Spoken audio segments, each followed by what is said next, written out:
vamos a ver síndrome de distrés respiratorio neonatal. Síndrome de distrés respiratorio neonatal va a ser una deficiencia de la producción de surfactante.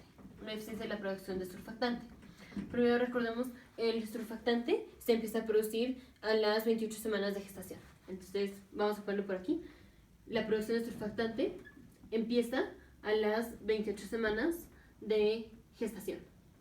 Pero los niveles adecuados de surfactante se alcanzan a las 34 semanas de gestación. Entonces, si no tenemos niveles adecuados de surfactante, o sea, una deficiencia de la producción de surfactante, vamos a tener colapso de los alvéolos y vamos a tener formación de membrana hialina. Esto es, vamos a poner el tracto respiratorio. Aquí está la tráquea, aquí está el bronquio primario izquierdo, bronquio primario derecho.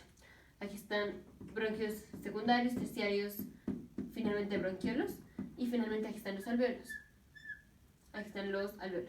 Entonces, en los alvéolos vamos a tener membrana hialina. Esto es membrana hialina. Y eso se va a dar por la disminución del surfactante. Recordemos lo que hace el surfactante.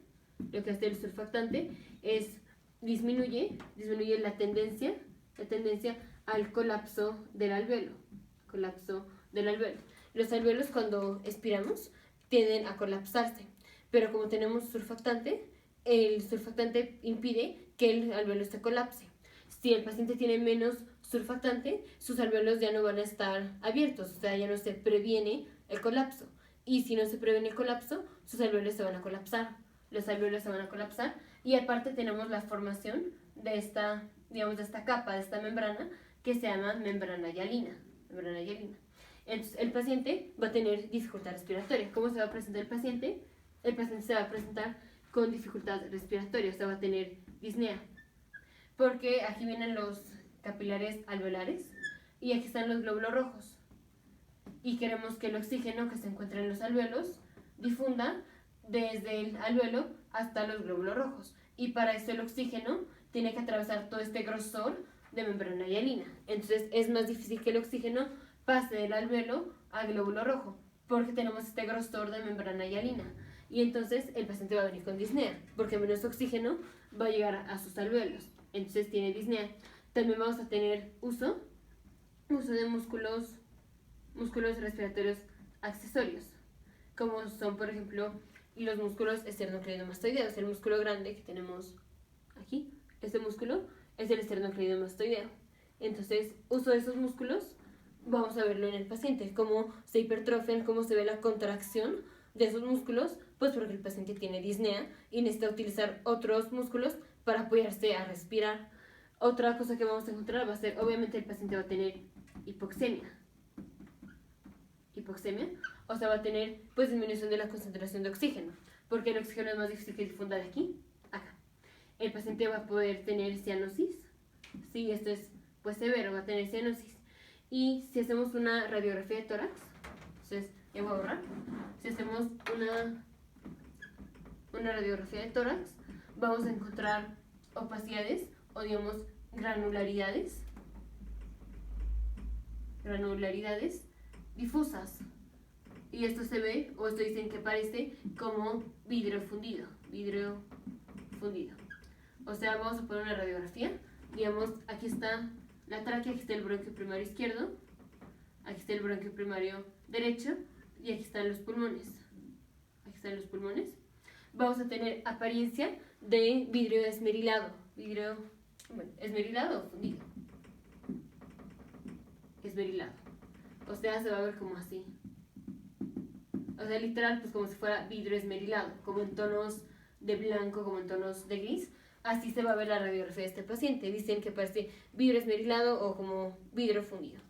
Ahora vamos a ver cuál es el tratamiento para estos pacientes. Tratamiento va a ser dar oxígeno hiperbárico.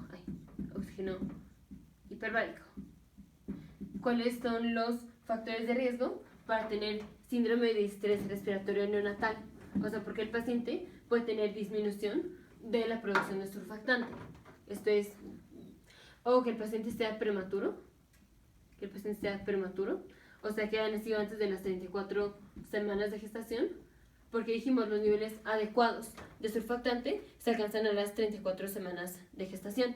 Si el paciente es prematuro, o sea, si nace antes de las 34 semanas de gestación, el paciente puede tener pues disminución del surfactante y se va a presentar con síndrome de distrés respiratorio neonatal. La otra es que el bebé salga por cesárea, nazca por cesárea. Esto es si el paciente, vamos a ponerlo así, si tenemos un bebé que va a nacer vía vaginal, o sea, el canal vaginal, pues está muy comprimido, está muy estrecho, lo suficientemente estrecho para que solo quepa el bebé. Entonces, digamos, aquí está la pelvis, aquí vendría el útero, aquí está el bebé. Entonces, cuando van a nacer el bebé vía vaginal, tiene que pasar por el canal vaginal y esto obviamente pues comprime en menor o mayor grado, comprime al bebé.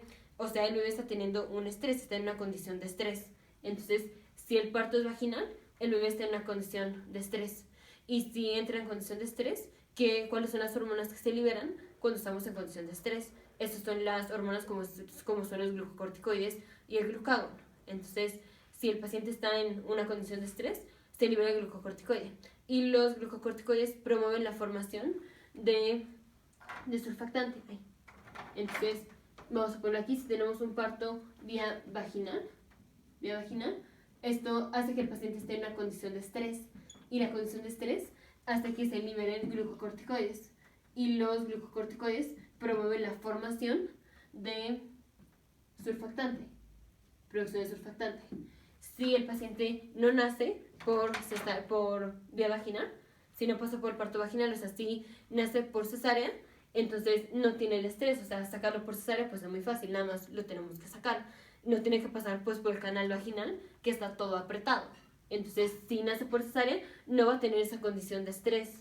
Si nace por cesárea, no hay la condición de estrés.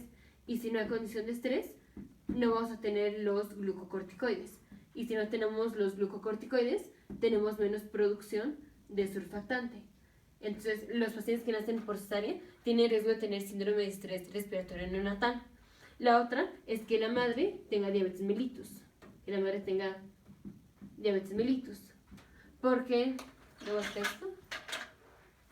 vamos a borrar. Esto es si la madre tiene diabetes mellitus, vamos a poner esta en la placenta, este es el cordón umbilical y aquí está el bebé. Aquí está el bebé. Entonces, esa es la placenta, aquí está es la circulación de la madre. Y en la circulación de la madre vamos a tener aumento de los niveles de glucosa. Pues por la diabetes vamos a tener aumento de los niveles de glucosa. Y la glucosa cruza la placenta. O sea, que en la circulación fetal, vamos a tener aumento de la glucosa. Y si tenemos aumento de la glucosa, el páncreas del bebé, el páncreas del feto, hace una producción de insulina o aumenta la producción de insulina. Y la insulina disminuye la producción de glucocorticoides. Y ya vimos, los glucocorticoides promueven la producción de surfactante. Si tenemos menos glucocorticoides, vamos a producir menos surfactante. Entonces, si la madre tiene diabetes mellitus, tiene aumentada la glucosa en su sangre. Y la glucosa cruza la placenta y vamos a terminar con más glucosa en la circulación del bebé. Si tenemos más glucosa en la circulación del bebé, vamos a tener más producción de insulina por medio del páncreas del bebé. Y la insulina disminuye la producción de glucocorticoides. Entonces vamos a tener menos producción de surfactante. Entonces esas son las causas principales por las cuales un paciente puede tener disminución de la producción de surfactante. Complicaciones de tener disminución de la producción de surfactante, o sea, complicaciones. Eso se va a dar pues como complicaciones de hipoxia. Si tenemos hipoxia, porque tenemos la membrana hialina, ya vimos por qué la membrana hialina nos da hipoxia.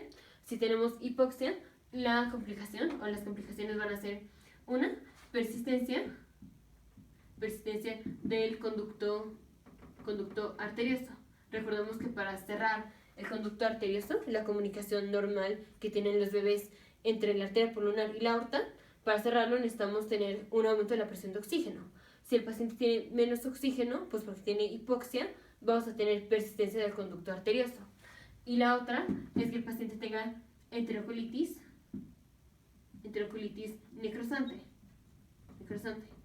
Si el paciente tiene enterocolitis necrosante, pues esto va a ser porque tuvo una disminución del oxígeno y es más susceptible el intestino a que se infecte y finalmente pues vamos a tener necrosis. Ya en otro video vimos cuál es la enterocolitis necrotizante. Entonces, complicaciones de hipoxia en un recién nacido son estas. Y vamos a ver cuáles son las complicaciones del tratamiento. Ya vimos que el tratamiento es dar oxígeno hiperbárico, pero esto tiene complicaciones. Una complicación es que el paciente va a tener displasia broncopulmonar. Otra complicación es que el paciente va a tener hemorragia intraventricular.